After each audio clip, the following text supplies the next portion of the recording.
আসসালামু আলাইকুম শেখ। ওয়ালাইকুম সালাম। নফল সালাতে মোবাইল বা কোরআন থেকে কি রাত পড়া যাবে কি, দয়া করে জানাবেন। এই মাসের মধ্যে আলেমদের ইখতিলাফ রয়েছে। নফল সালাত বা রাতের নামাজের মধ্যে যদি কেউ মানে কোরআন থেকে তেলাওয়াত করে সেটা জায়েজ, মোবাইল থেকে নয়। মোবাইল থেকে জায়েজ নেই। মোবাইল থেকে কি নেই? জায়েজ নেই। জাহিল ব্যক্তি দেখছিলাম মানে নেটের ছবি আসছে যে মোবাইল দেখে দেখে তেলাওয়াত করতেছে। এর সালাত কি হয়ে যাবে?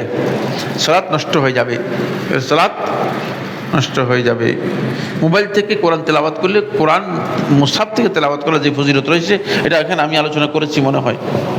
এই বিষয়ের উপর আমার আলোচনা এখানে আছে। সেই ফজিলতটুকু পাবেন না। অথবা আপনারা যদি ফেসবুকে জানতে পারেন যে ফেসবুকে আমি বিষয়ে লিখা দিয়েছি, এ বিষয়ে আমার লিখা রয়েছে। দুইয়ের মধ্যে বিশাল পার্থক্য রয়েছে। মুসাফ দেখে তেলাওয়াত করার বিষয়টি রয়েছে, মোবাইল না।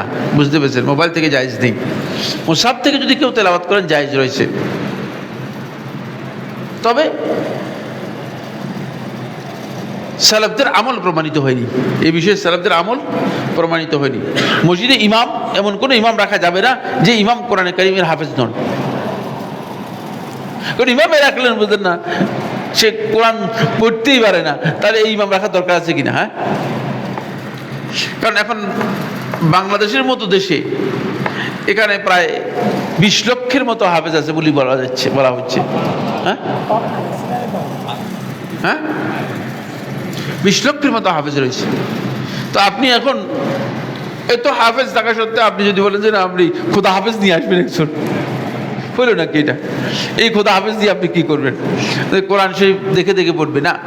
সালাফদের আমল দ্বারা এটা প্রমাণিত হয়নি। সলফে সালিহিন একটা আমল দ্বারা শুধুমাত্র একটা নির্দিষ্ট বক্তব্যকে, মানে নির্দিষ্ট একটা আমলকে, বিচ্ছিন্ন একটা আমলকে, যেটা আয়েশা রাদিয়াল্লাহু তাআলা বর্ণনা করেছেন, কেউ কেউ এটার উপর নির্ভর করে এটাকে জায়েজ বলেছেন। তবে এই জায়েজ হতে পারে, ক্ষেত্র বিশেষ জায়েজ হতে পারে।